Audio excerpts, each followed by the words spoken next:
4 Atlanta men are under arrest after they allegedly snatched and grabbed thousands of dollars of items from Lululemon.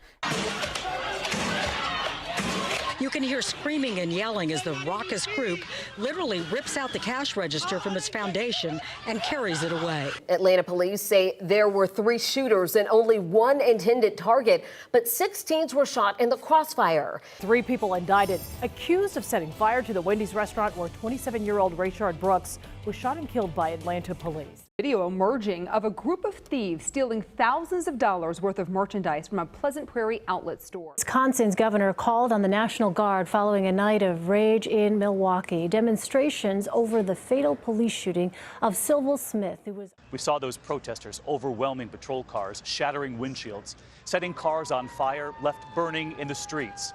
Stores, the pharmacy, looted, then burned. Our other big story tonight, new video and strong reaction to the wild scene downtown. Hundreds of teens out of control on Michigan Avenue and tourists attacked. There is a massive accountability crisis that has taken hold of the Black community. Due to this crisis, we have the destruction of the family, rampant crime, and divestment of majority Black communities. There's this Marxist notion that America is the oppressor of Black people, and because of this, any behavior targeting the oppressor is justified. This is just one huge excuse to avoid taking accountability for one's destructive actions.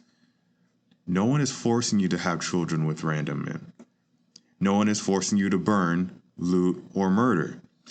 But it's easier to blame everyone else for the predicament you put yourself in instead of looking on the inside. And if the social contract is broken, why the fuck do I give a shit about burning the fucking Football Hall of Fame, about burning a fucking Target? This is your typical Marxist revolutionary. As you heard, because this quote-unquote social contract is broken, burning down and looting buildings is 100% justified. The negative consequences are irrelevant to her. The destruction of a majority Black community is irrelevant to her.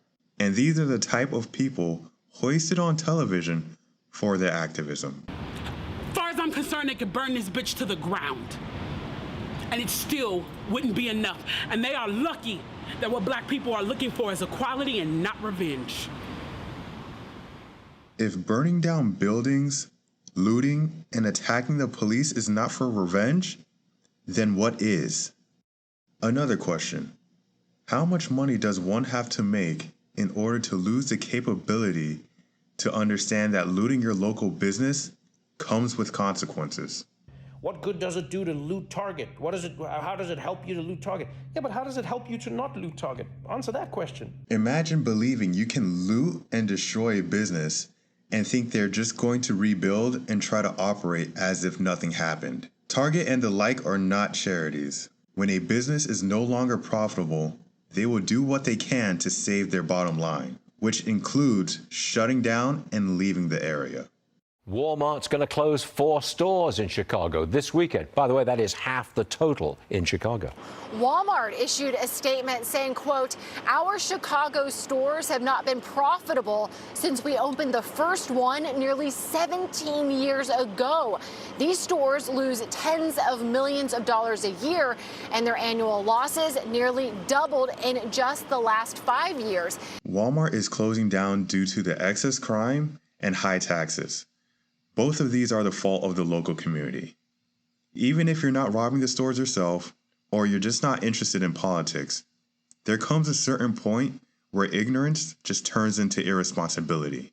It's like they're trying to starve the Black neighborhood or something. I don't know what's going on because it's always crowded. Every time you come up here, the lot is crowded until they close.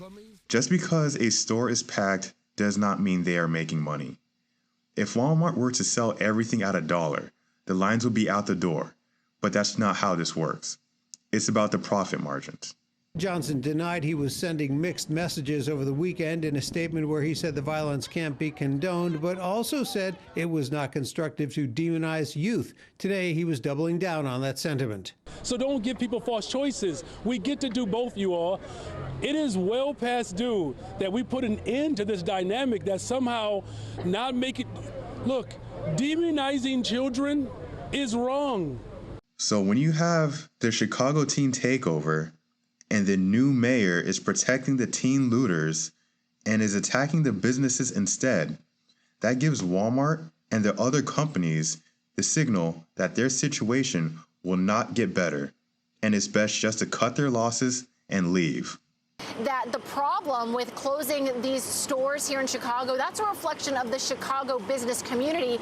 He points the finger at rising crime and high taxes. So not only does Walmart lose a couple stores, but the local Black community loses a vital resource. That includes food, clothes, medicines, jobs, and future investments into the community. If a Walmart can't survive in your community, why would any business want to risk investing in such a hostile environment? The harsh truth is that if you don't respect the companies in your local community, then you don't deserve them. And unfortunately, these struggling Black communities are learning this the hard way. Right now, local business owners say enough's enough after teens swarmed the Loop again this weekend. In the middle of the chaos, 2 teenagers were shot. I feel at this time, this is a warning to us.